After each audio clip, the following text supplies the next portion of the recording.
Hello everyone. In this video, I'm going to cover how to set up an artificial intelligence-based process routing in Agile.nx. For this demo, I'm going to use one of my already available application called Customer Order Management. I'm going to give you a brief overview of what this application does. So somebody comes in and submits a form where an order detail and customer detail are entered on the form, and then it is submitted to PayPal for payment authorization. If the payment authorization is approved by PayPal, then the order goes for straight through processing where an order is created in Salesforce, an order confirmation email is sent out, and feedback from client is obtained as well. But if the payment authorization failed, then it is routed to a manager for verifying the credit card details and some of the order information. Now, the scenario which I'm going to have over here is that assuming that the PayPal has approved, I've run this application, assuming that I've run this application, say 500,000 times already, and I've collected all that data. Now I want to bring in some of the machine learning into play as well. So what I do is, even though PayPal has approved the transaction and it was about to go in this direction based on historical data and customer demographics, I pass that information to a machine learning model, and the machine learning model would specify whether this is a high risk transaction or not. If it is a high risk transaction, even though it was supposed to go this direction, the process routing should change and go for a second level verification. In order to do that, I will be using an Azure Machine Learning Studio. What I'm going to do is I'm going to show you how I set this up as well. So I'm going to say a new blank experiment. I'm going to just call it my demo. Now what I have done is I have uploaded that data set which I have collected over last say 1 year or so. I'm going to say here is my data set. I can visualize it as well quickly. So I can see that there are 49,999 rows and there are 5 columns: age, city, state, card type, and risk.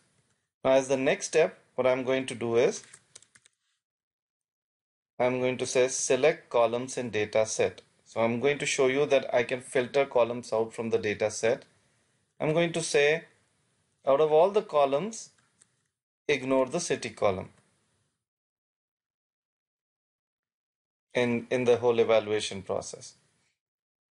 Now, after I do this, I have to run this model once so that the data set with reduced number of columns is created. So I just click on run. As you can see, it is executing at this point of time. And I can right click on it and say visualize the result data set. So you can see now I'm down to 4 desired columns. Okay. Next, what I'm going to do is I'm going to say edit metadata.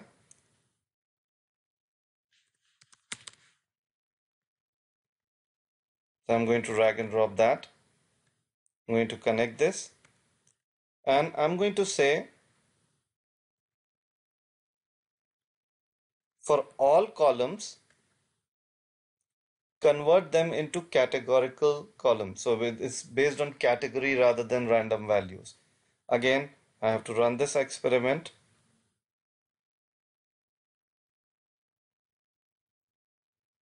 So that they get converted into a category based columns. Okay. Next, I'm going to say split data. So here essentially what I'm doing is I'm going to say that out of all the rows which is there in my data set, let's connect this. Use 70% of them for training the model and remaining 30% to scoring the model so that it gets ready. So I'm going to say again run. So 70% data is available on this endpoint and 30% would be available on this endpoint. Okay, now I'm going to say train the model.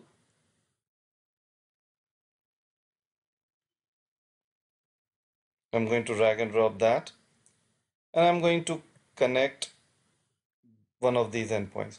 Now, which algorithm should I use to train the model? Now, Azure Machine Learning Studio, it provides a whole lot of algorithms based on your scenarios. If I minimize some of these categories, you can see one of them is machine learning. And under machine learning, you see a lot of algorithms defined over here. The one I am interested in is two-class logistic regression algorithm to train my model. So I'm going to feed that in to my model. And I'm going to say again, run it so that my model gets trained. Now I forgot to do one thing. I'm going to say the scored label, that's a machine learning terminology. I'll say I will pass in these three parameters. I want risk to be evaluated. So I'm going to go ahead and say run.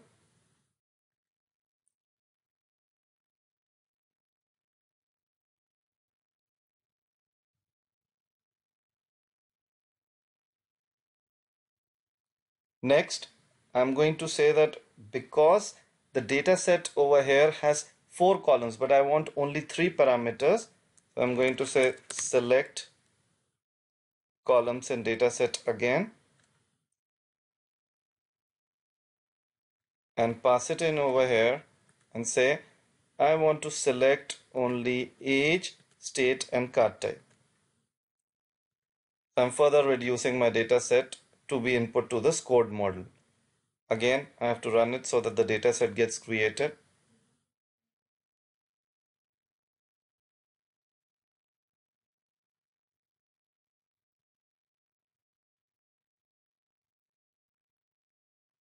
So now I can see if I go over here and say result data set, I should see only 3 columns in here, which is good.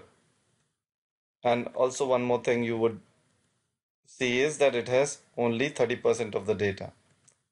So remember I had fed in few rows and only 30% of it is coming over here. I fed in around 50,000 rows. Now next what I'm going to do is I'm going to say score the model.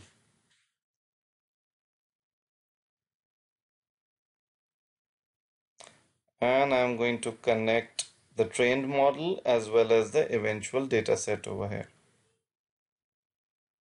and click on run.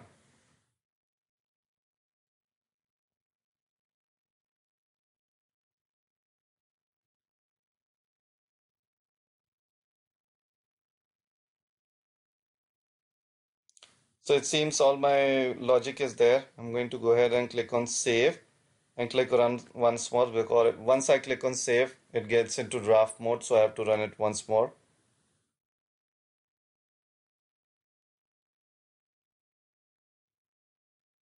So you can see now my model has been scored, right? So I'm going to change this into a predictive web service experiment.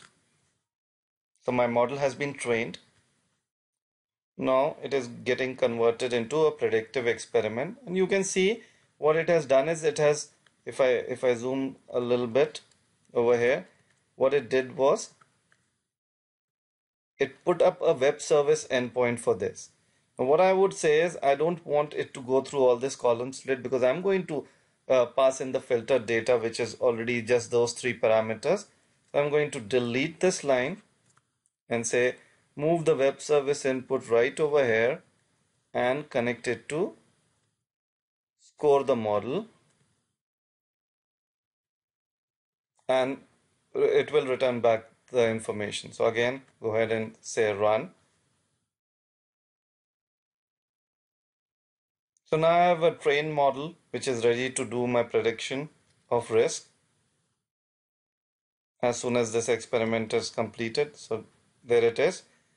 Now I can just deploy it as a web service.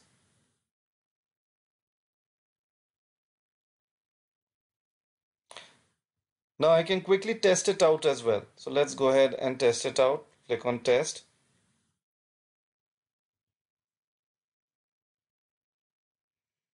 And I'm going to say if age is say 34, state is California, card type is Visa, the risk is high. If age is say 21, California visa, risk should still be high. But if I go in and say maybe say 41, the risk is low. So now my model is predicting the risk for me. That's based on some historical data which I have fed into it. So keep in mind that California visa and age 34 and 21, one of those two is something which should give me back a high probability. Now, if we return back to our model, you can see the PayPal would authorize it, but because I would enter one of those data which has high risk, it would get overridden and it would flow back into this particular activity. So I'm going to go to machine learning, drag and drop this activity. Now remember, this is coded as an agile extender, so it doesn't have to be inserted right within the workflow, because I might have 20 of these machine learning services to be called at different points in the workflow, and it would make my workflow extremely complex. So it's an agile extender which is sitting outside the workflow but still can monitor the activities right within the workflow and inject its actions. So I'm going to say credit risk is the name, and I can add my first score model. Now it will ask me to select which service do I want to connect to. So I'm going to say add a new endpoint and just call it my demo. Now it will ask me for a service URL. So if I go back over here and go to my demo, click on the Excel 2010 or earlier workbook,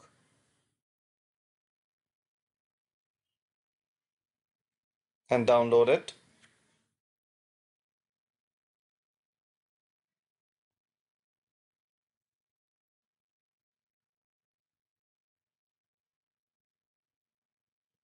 So there it is. Let's open the Excel sheet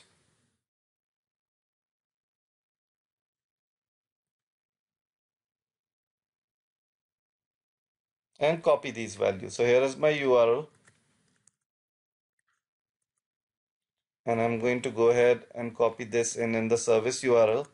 Then there is second field which is called schema URL. I'm going to copy this over in the schema URL and API key. I can quickly go ahead and test it out, and the connection is successful, so I'm going to go ahead and say done. Now I can say on which activity and what event do I want of that activity do I want to call this machine learning service for changing the routing. So I'm going to say whenever payment is authorized by PayPal and it is leaving that activity, go ahead and call this service.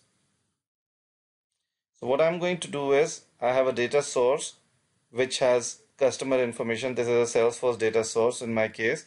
So I'm going to map age to age variable, state to state, and then there is a card type which was a form level data. So I'm going to go in and say map card type to card type.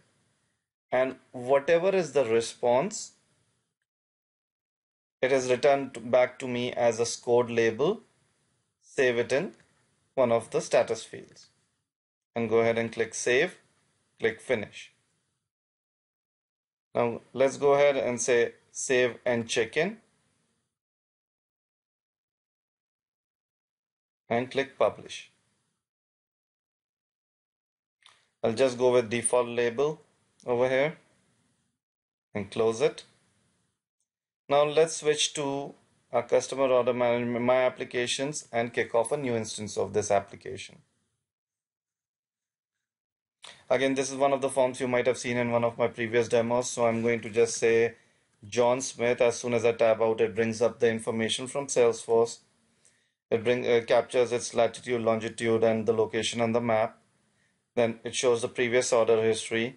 And I'm going to just put in a new order, say a dining table for $400, and put some credit card information over here.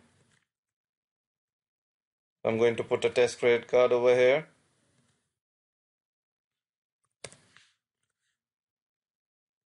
which is a dummy one, and go ahead and click submit. Now if I switch to my apps over here, the inbox, and if I go to process I started, I have a customer order management which I started just now. I'm going to go ahead, and the process did give me a notification on Skype, which I'm going to cover in some other video. So I'm going to ignore this for now. So you can see that though PayPal might have authorized it, I entered the right credit card information, it still got rerouted to a different step. Now just to show what happened, I'm going to actually go ahead and open this form, and you should see the authorization risk is high on the form.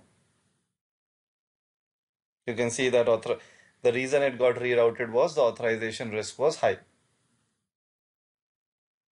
So this way you can actually bring in based on historical data, you can actually bring in artificial intelligence based routing on your process, and even skip a few steps forward or roll back as well. Thanks a lot for your time.